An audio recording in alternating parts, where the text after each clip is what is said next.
Our first speaker is Sam Ziff.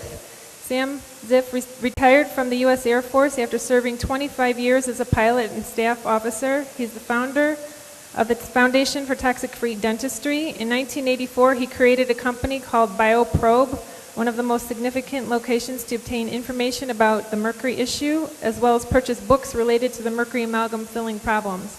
In 1984, Sam also started publishing the bi-monthly Bioprobe newsletter. He's the author of several books, including Dentistry Without Mercury and Dental Mercury Detox, and several others. He's been a member of the IAOMT since the second meeting. Please give a warm welcome to Sam Ziff.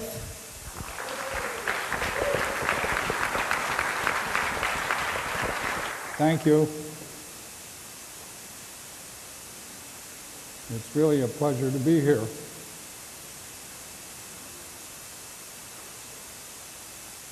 I have to read this AGD disclaimer first. I do not have any financial interest of a product in my talk or with any companies offering a grant monies for this continuing dental and medical education program. Okay, you know my name, and I'd like to talk about 25 years with the Academy and the mercury issue. My son Michael, who died in 2004, let me qualify myself. I'm going to be reading this thing. I couldn't memorize any of it, so bear with me. Michael was one of the founding members of the Academy, and because of him and the mercury issue, my life changed completely. Having served in the Army Air Corps during World War II, flying B-24s out of England, and the United States Air Force after the war, I was privy to the best dental care available, a mouthful of silver dental fillings, some of which were pretty big. In retrospect, I can now understand the great fascination I had for alcohol beverages and prided myself on how much I could drink. I can never understand why I wanted to drink until after Michael replaced all my silver fillings with composite fillings. It was then that I suddenly realized I no longer had to have a drink when I got home from work. Life was just fine without a daily ration of booze. Michael had a heart attack in 1979 and had been pretty sick leading up to the heart attack. He had fainted several times, and even though he had exercised 3 times a week and controlled his diet, his doctors couldn't understand or explain what was causing his symptoms. Michael first heard about the mercury issue in 1981 when he attended a seminar given by Hal Huggins, in which Hal discussed some limited information about the toxicity of mercury from silver dental fillings and some of the dramatic results that occurred in some of his seriously ill patients after he removed and replaced their amalgam fillings with non-mercury containing material. As Michael discusses in his book, The Missing Link, it was learning that the mercury in his amalgam dental fillings had the potential to cause most of his symptoms that changed his life completely. After having his amalgam fillings replaced with composites, all of his symptoms and illness disappeared. The fact that he might have been unintentionally been poisoning his patients and himself hit Michael pretty hard. At the time, Helen and I were living in Alexandria, Virginia, and I was doing a lot of research at the National Institute of Health Medical Library on nutrition. So when Michael called after hearing Hal Huggins and asked me to get to the library to do an abstract run on mercury, it wasn't any problem. What surprised us both was that the initial abstract run given to me had over 300 different studies reflecting the serious toxicity of mercury. This was back in 1982.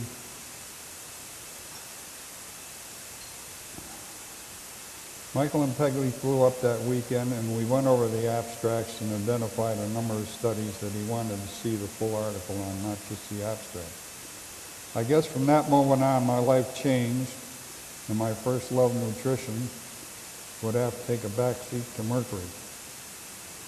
The more articles I sent to Michael, it seemed the more dentists from all over the country were hearing about it and calling in for information. In fact, he was wearing out his copying machine, copying articles, and sending them to different dentists around the country. During this period, Michael and Murray Bimmy and other mercury-free dentists were also presenting the anti-mercury position at debates and seminars around the country.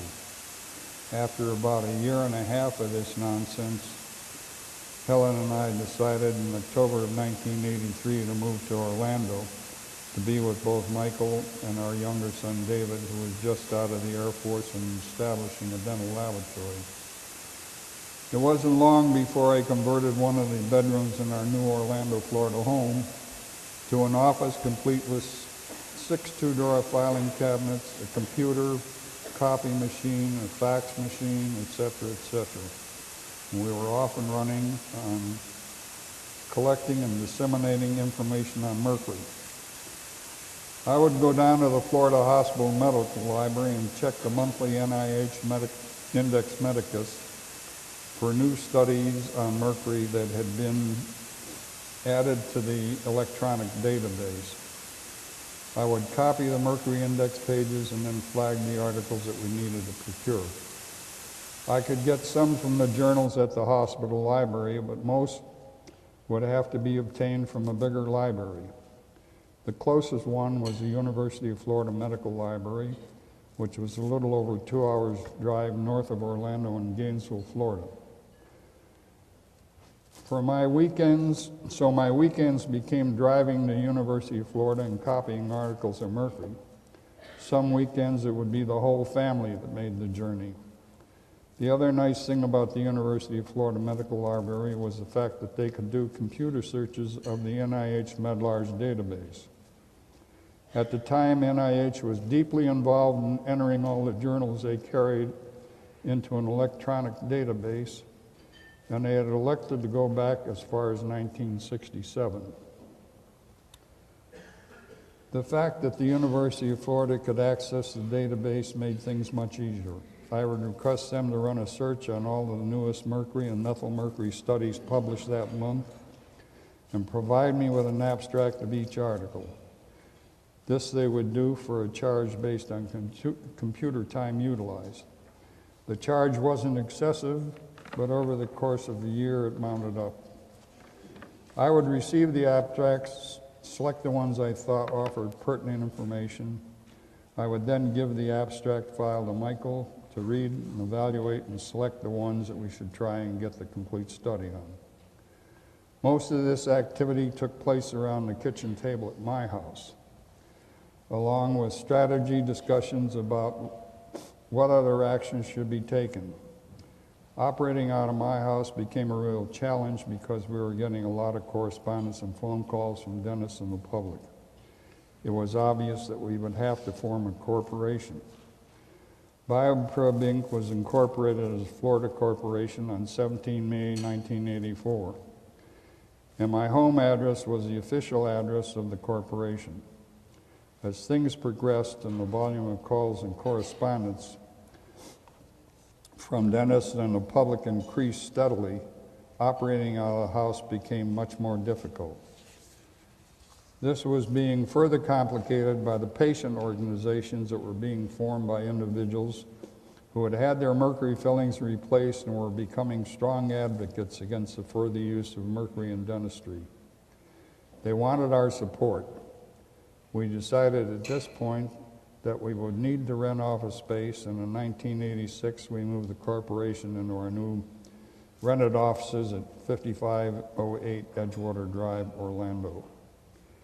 In early 1987, we also formed a 503c tax-free corporation called the Foundation for Tax-Free Dentistry, FTFD, which was to have the dual purpose of supporting the patient organizations such as DAMS and also establishing a legal defense fund that dentists and individuals could make tax-free donations to.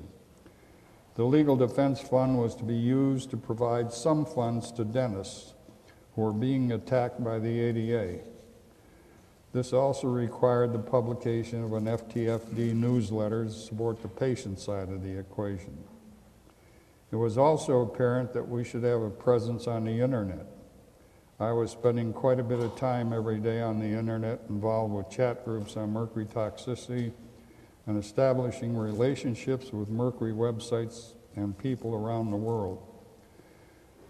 I contracted with an internet provider in Orlando to program and develop the Bioprobe.com website. The final product was indeed a beautiful website that gave us a platform to sell our books, answer questions regarding the mercury issue, and provide current information. I like to think that the website, certainly not the first one dealing with the mercury issue on the internet, was a huge success and possibly contributed to additional websites all over the world coming online and providing individual and different country views of the mercury issue. The end result was that anyone running a search for amalgam fillings ended up with listings from all over the world addressing the issue and providing a wealth of information. After converting his dental practice mercury-free, Michael began spending an inordinate amount of time educating patients regarding the potential dangers of amalgam dental fillings. He was also taken on the responsibility of being an anti-amalgam advocate, which including attended certain ADA events and also debating ADA representatives on the issue.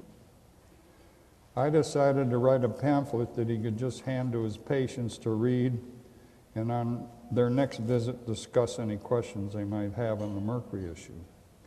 That first edition, published in early 1985, was just 19 pages long and was titled The Hazards of Silver Mercury Dental Fillings, Restorative Dentistry Without Amalgam Fillings. The authors of that great volume were Sam Ziff, Michael Ziff, and Murray J. Vimy, and it was priced at the horrible price of $1.25. The content was rapidly expanded and ultimately became Dentistry Without Mercury. The companion book was written, Dental Mercury Detox. Both were being sold to the public and in bulk to dentists to hand out to their patients. Excuse me, please. My sinuses are killing me.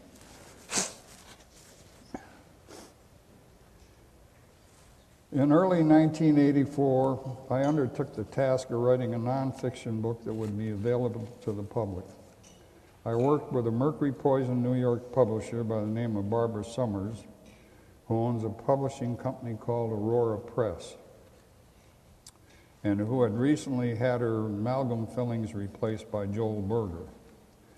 The result was publication of Silver Dental Fillings, a Toxic Time Bomb. This gave us a small leg up to combat the propaganda the ADA was releasing to the general public about the safety of amalgam mercury dental fillings. It was not too long after the Toxic Time Bomb was published that Dr. Huggins' book, It's All in Your Head, was also published, which added a lot of fuel to the fire. At the same time, H.L. Sam Queen and his wife Betty were very active about the issue, were giving seminars and lectures, making a substantial contribution to enlightening professionals and the public on the issue. They too also wrote a book. It was also apparent that there had to be a vehicle other than the Journal of the American Dental Association, JADA, to provide current scientific information on the mercury amalgam issue to the expanded number of dentists who were going mercury-free or contemplating doing so and needed factual information to support the decision. If you've ever done research on a particular scientific subject, you know how time-consuming it can be. The advent of electronic databases and the internet were wondrous events that greatly reduced the time-consuming task of finding information.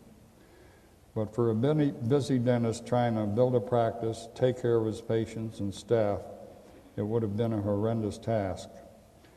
Dentists were already being attacked by the state dental boards for practicing mercury-free based on complaints usually filed by an ADA dentist and not the patient. The first issue of the Bioprobe newsletter was published in August of 1984. 6 to 8 issues of the newsletter were published every year for the next 18 years, with the last issue being published in November of 2002. Michael and Peggy were becoming disenchanted with Orlando, so the office on Edgewater Drive was closed. Michael and Peggy moved to Summerall, Mississippi in late 2003, where Peggy chartered the Bioprobe Inc. as a Mississippi corporation and continued to sell our books. Each issue of the Bioprobe newsletter would contain special articles, abstracts of new studies on mercury, plus pertinent information on technique tips, dental materials, case histories. In addition, we would try to list all the major events going on around the U.S. and the world pertaining to the mercury issue. Last but not least would be an editorial piece that allowed us to address a specific issue or concern. Speaking about the Bioprobe newsletter, you should all be aware that the complete collection is available on the Academy website in the members section. I have redone all the issues so that when you click on the issue, each page in that issue will come up chronologically, in chronological order. I ended up with all 18 years on a single DVD, which I gave to Kim. I have to tell you that 1984 was a momentous year in the fight against amalgam mercury fillings. In fact, I don't know how we got it all done. Beyond everything I have already stated and went on, there was a historic meeting in Banff, Canada in October 1984. It was at that meeting that the Academy of Oral Medicine and Toxicology was formed, and Murray Vinme was elected president. The name of the name was, of course, changed to International Academy of Oral Medicine and Toxicology with the acronym IAOMT. However, it should be clearly noted that Murray was the catalyst and the driving force behind forming the Academy. The first board meeting of the Academy was held in March 1985 in Atlanta, Georgia, with an open invitation to those interested to attend. The announcement was made in the January issue of the Bioprobe newsletter. I attended the first board meeting with Michael and our wives, and of course, they all went shopping with the other wives in attendance. The thing I enjoyed most about my 25 years in the Air Force was the camaraderie and the esprit de corps. That all changed when I got into corporate life after my Air Force retirement. In that environment, the only thing that mattered was the bottom line. Now, once again, I was being exposed to a group of individuals who voluntarily, excuse me,